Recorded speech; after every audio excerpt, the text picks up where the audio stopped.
Yo'q. Men seni bu rejangni qo'llab-quvvatlayman. U yaxshi imkoniyatga ega ko'rinadi. Men kompasni beraman. Rostdanmi?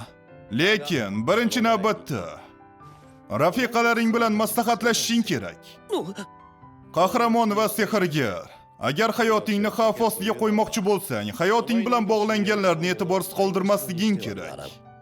Xuddi shu missiya uchun hayotingni xavf ostiga qo'yishga tayyor bo'lganingdek, sen yoningda qolish uchun o'z hayotini xavf ostiga qo'yadiganlar ham bor.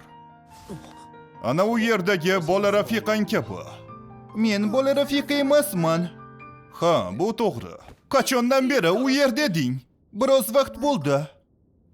Jahling chiqayaptimi? Zot oliylari, rahmat. Men shunchaki aralashuvimni biroz uzoqroqqa olib bordim. Yo'qni do'stlari ko'p emas, shuning uchun bu unga kerak. Keyinchalik senga ma'ruza qilaman. Ha, bilaman. Seni yaxshi tushunadigan ajoyib xotinlaring bor. Ular bilan borib gaplash. Albatta shunday qilaman. Rahmat, Mastoma. Do'stim, seni o'limingni ko'rishni xohlamayman. Ya'ni hamma narsani xavf ostiga qo'yishing shart emas.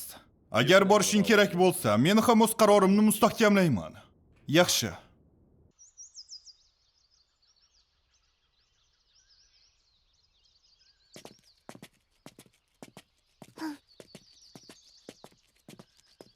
Haligi, bilasanmi? Reyn.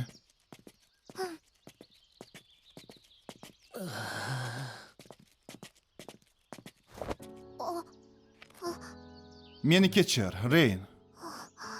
Yaxshi.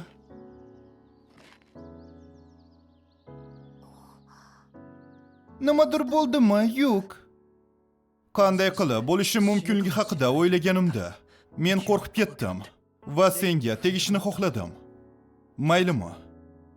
Ha, bu meni bezovta qilmaydi.